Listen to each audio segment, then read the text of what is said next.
Space Hulk 2nd Edition was a gateway game for many kids like myself in the 90s into the larger hobby. Not necessarily myself, actually. I was already lost and damned by this point, but Space Hulk 2nd Edition acted like another affordable fix to the ongoing miniature wargaming problem that I had. It released in 1996 and was a claustrophobic dungeon crawler light experience, centered around two teams of Space Marine Terminators trying to complete objectives on an abandoned spaceship called a Space Hulk. Against them would be 20 Tyranid GENESTEALER models. I've managed to secure a complete copy in need of a little tables, ladders and chairs, and so that's what I'm going to do in this video. Nice and simple. I'm going to paint this up how I would have painted it in the 90s had I the ability to paint at the time. Let's get to it.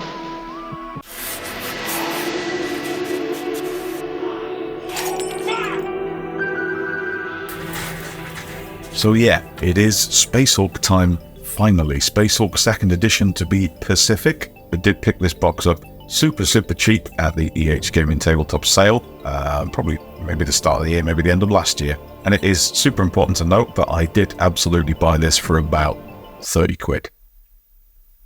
Obviously it's a way more expensive set than that. I've never had a complete set before. It's nice to have a complete set. I'm not going to talk about the game itself too much. I'm going to save that for another video. You know, like, was Space Hulk 2nd Edition any good? For this video, I am just gonna restore it. And by restore it, I mean strip all the paint off everything, repaint everything, and make everything as good as I can get it with the time I have available. So, without further ado, let's crack on. First up, we gotta take all that thick ultramarine blue off these Terminators, and the easiest way to do that is with BioStrip 20. Yeah, I did a full video trying loads of different branded and generic chemicals, so if that interests you, go and check that out and see which is the best paint stripper for you. For me, for now, it is BioStrip 20.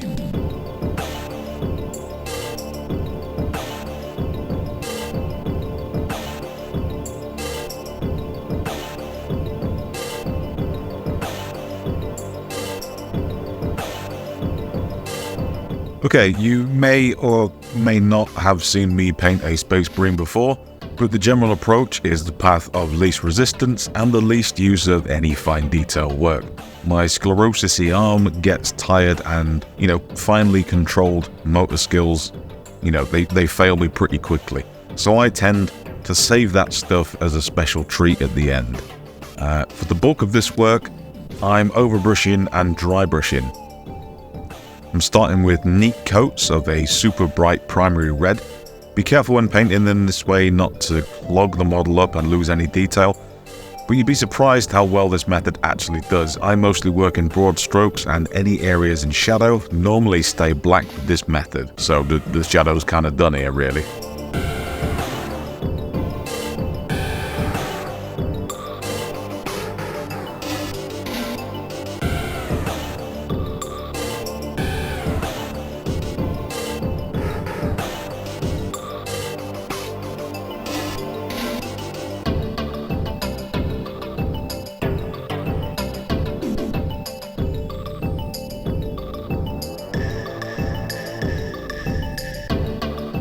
Next step is just fairly simple dry brushing, moving our way through 3 different shades of orange. The first layer does go on pretty heavy, but mostly by accident, basically acting as a dry brush across the whole model.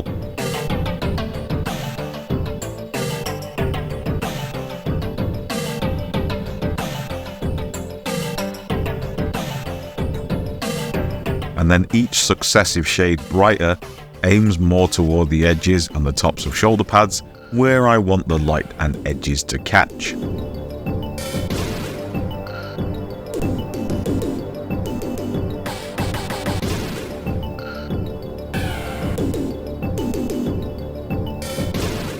Essentially, as the paint gets brighter, apply less of it, and apply the paint with a lighter touch with less on the brush, and be more selective about where it's applied. In this way, you can start to kind of just sculpt out the edges, sculpt out the highlights and light values, and give some shape to what is essentially a big old red blob.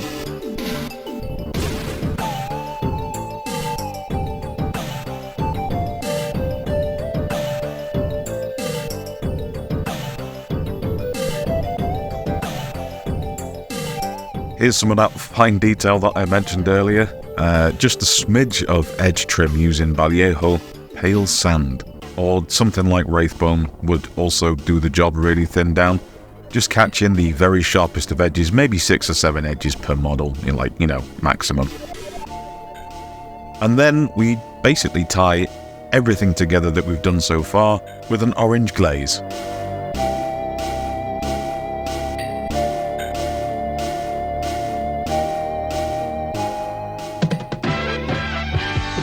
Come on down to the Squarespace website and Emporium. What's up, guys? Tony D here, turning tricks and making quips, and I'm here to talk to you today about today's sponsor, Squarespace. Have you ever thought to yourself, man, what I need is a website all about me? Sure I do. I'm an egomaniac all the time. Well, now you can with Squarespace's browser-based web designer that's easy to use and comes preloaded with an unsettling amount of templates from award-winning designers just to get you started. Along with that, the templates cover blogs, guest books. Are guest books still a thing? Online stores. Portfolio. And speaking of online stores, if you've ever wanted to do business like the pros and have your own online store, well, now you can, with no commission or skim from the provider. Along with that, you can also add your store's existing EPOS system to the site to have your inventory ready to go. And of course, we gotta mention that domain acquisition tab, guys. Oh, it's my favorite part. Tony's favorite thing ever. Want a name for your website? Sure. Head on over to this tab, type in the domain and the name you want to go for, and immediately connect it to the name and the name and the stuff and the rest of the world. And it's just that easy, guys. It's just that easy. So come on down to squarespace.com/MSPaints and use the code MSPaints at checkout. Let's save yourself 10% off your first WhatsApp subscription. Oh, domain. All right, bene. Since there are 2 teams of 5 Terminators, I tried something a little bit different with the second unit and tried airbrushing. Results were alright, nothing world-shattering, but a white ink sketch followed by the blood red speed paint that we already used on the other 5, it did an okay job. With a bit of edging afterwards, yeah, it's alright. I'll look more into that kind of thing down the line, I think. Yeah, it's completely alright.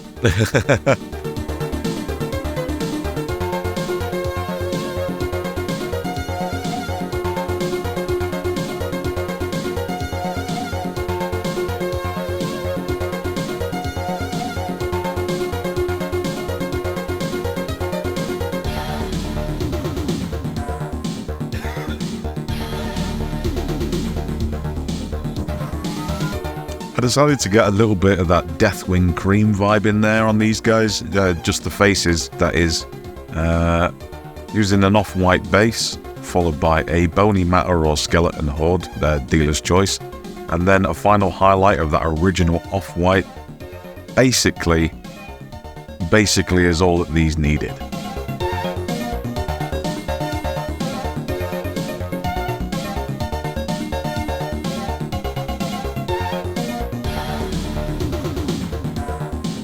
My general approach to metallic paints these days is to pick a mid-level brightness paint and go with that, and then wash it down either with a wash, an ink, or a speed paint.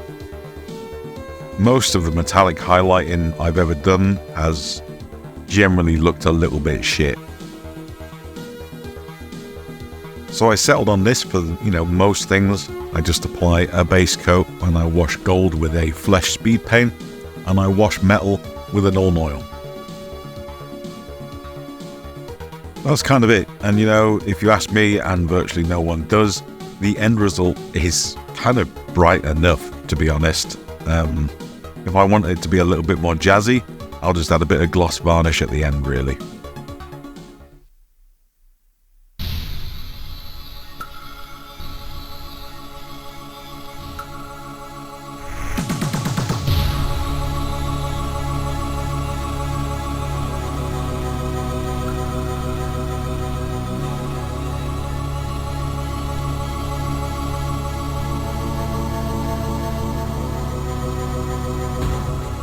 Onto the Tyranids. Starting with an incubi darkness, essentially, and moving up to a turquoisey blue, and then choosing to finish on Fenrisian grey, which is a pale blue grey, essentially, Again, we're just overbrushing and then dry brushing the majority of this model. Genestealers are distressingly straightforward to paint, despite the fact that they have big old areas of exposed muscle that kind of demand that they clash with the main armor color a little bit. Again, we can do a little bit of fine detail work with our Fenrisian Grey to strengthen some of those more pronounced edges.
As a highlight for our weird Genestealer skin, we're going to mix that base color together 50-50 with a brighter pink, and then just hit the harder edges and the upward facing parts. That's kind of it, really.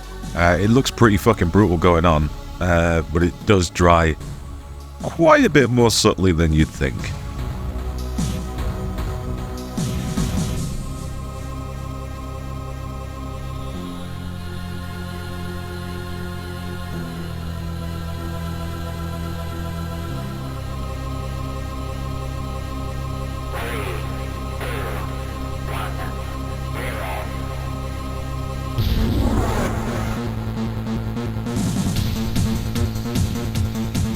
Last thing to paint is his weird ever-present tongue thing with a demon red, or any nice primary red will do the job, and then we need to slap some proper goofy 90s teeth on him. Absolutely, just some dots of like a pale ivory or just an off-white. We'll definitely get you some goofy 90s teeth. Lovely stuff.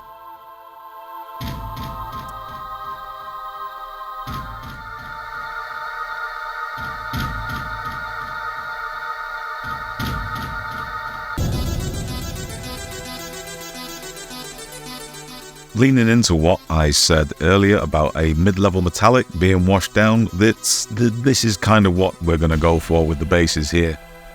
I apply some Surcoats or lead belcher with some touches of copper for the different piping in the areas. Then I pick out some red cabling, because, you know, cabling on miniatures and bases just got to be red. And because it's the 90s, we need to embrace those yellow hazard stripes. Fucking delightful. And we slap a little Rhinox hide onto a craft sponge and dab on some rust and dirt. And then I throw on a little splash of Dirty Down Rust, which is just magic in a bottle for those bonus streaky orange effects. And then between shots I applied an enamel wash just all over, completely caked them. Here I am with a makeup sponge and some white spirit, you know, just dragging off any of the wash from the raised areas that I don't want, but it does leave behind some interesting tints and textures. Overall, a nasty, weathered but simple grimy look.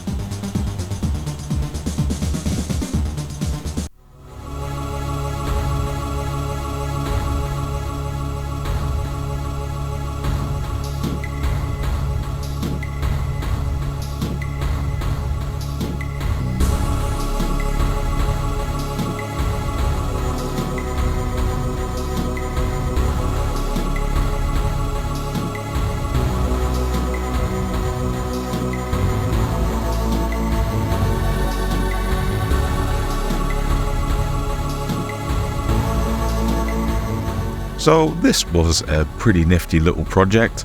I always like to give myself a stipulation and a brief before I start anything, so I have a better idea of what it's going to look like at the end, you know, what I can aim for. But it also helps me to know when the project is finished.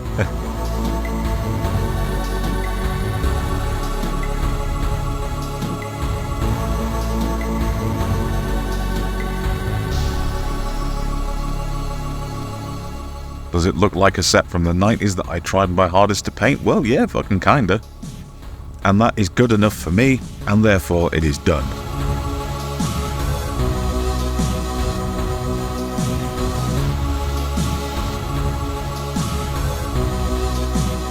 We're going to be covering this edition of Space Hulk fully on the channel in the coming months, so don't forget to like and subscribe, and hit the bell button if you want to be notified when that comes out.